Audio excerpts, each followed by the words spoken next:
All right, Israel says that all options are on the table for Lebanon during Lebanon ground invasion. The announcement comes after Israel carried out attacks across Lebanon. Listen. We have mobilized close to 100,000 reservists, dozens of battalions, brigades, divisions, deployed to defend the northern border and prepared for all possibilities, both defense and offense. All options are on the table. All right, Zeina Khodr is in the Lebanese capital of Beirut. Zeina, I understand you've just heard explosions. What do you know?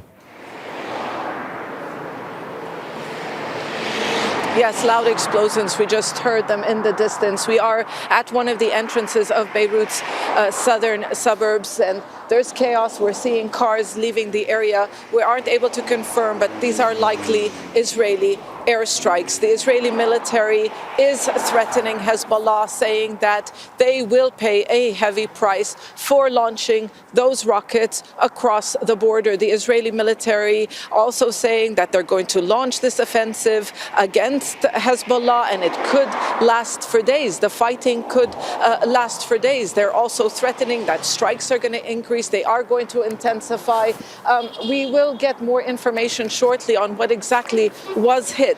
But those were loud explosions. Last night there were a series of explosions targeting residential buildings in Beirut's southern suburbs. This is a cluster of neighborhoods where hundreds of thousands of people live. And over the past few hours, we've seen families pack whatever they can and leave the area because they are worried about more airstrikes. And just a short while ago, there was a post by the Israeli army spokesperson on X telling residents, quote, "Those of you who left your homes last night, do not return." We also know that the Israeli army has issued evacuation orders for dozens of villages in South Lebanon. Now, many villages in the south of the country are empty of residents. People are making their way further north. There have been further airstrikes this morning. So the situation is extremely tense, and people are concerned about this escalation.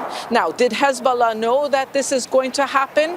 Yes. Lebanon, the Lebanese state, was warned, and political leaders did warn Hezbollah, saying that they received messages that Israel will escalate if there is any hostile action, quote unquote, from Lebanon. It was a warning that was delivered by the U.S. ambassador to Lebanon's political leadership.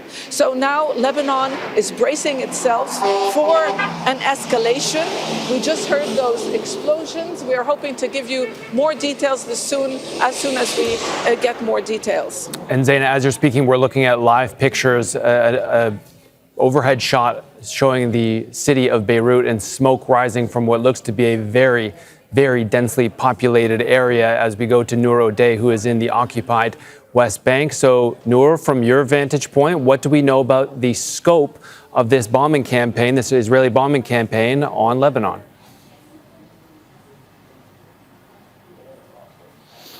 Well, the Israeli army has said that it will take not just defensive actions, but offensive actions, and that it is not ruling out a ground operation at this point, especially after issuing those forced evacuation orders for over 50 towns and villages in southern Lebanon. We heard from the Israeli Minister of Defense saying that the Secretary General of Hezbollah, Naim Qassem, is not immune, that Israel will teach Hezbollah a lesson. A member of the opposition, Avigdor Lieberman, who himself was a Minister of Defense, said that this is the opportunity Israel should seize to once and for all finish off Hezbollah. And we know that for weeks, even months now, Israel has been contemplating carrying out a large-scale Israeli military operation against Lebanon, against Hezbollah. There was a flurry of diplomatic activity trying to convince Israel not to do that, not to target civilian infrastructure. And for a while, it seemed that those efforts had succeeded. But now these discussions are no longer on the table, and Israel seems to be poised for a few days at least of escalating bombardment against Lebanon. The spokesperson of the Israeli army was asked how long will this take. He said it will take however long it needs to 100,000 Israeli soldiers have been called up for reserve duty. There's concern in the northern communities in Israel. Do they need to evacuate themselves?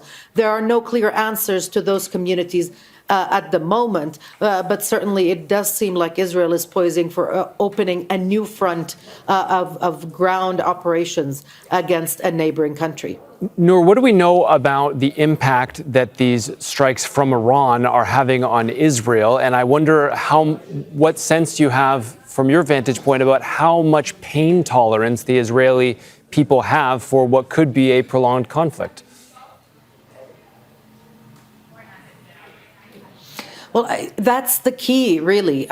How long will this take? Because one of the few questions that the spokesperson of the Israeli army took today in the morning was, how long will this last? And there's a reference to something that the U.S. President Donald Trump said, that this war with Iran could take up to 4 weeks. The spokesperson of the Israeli army did not comment on that, did not want to say that it might take 4 weeks or even longer. He just said that the Israeli army is ready for all contingencies. That is worrying for ordinary Israelis. There's a state of emergency declared in Israel. People have basically spent their days and nights near shelters or inside of them. And so there's no economic activity. There's no normalcy to daily life. And there are questions about the economy, about possibly an escalating number of victims, about what opening a war front with Lebanon could also do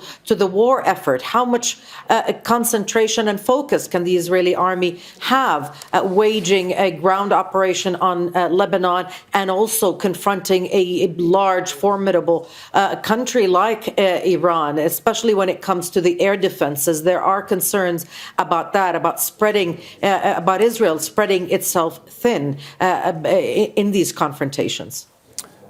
All right. Thank you, Nour.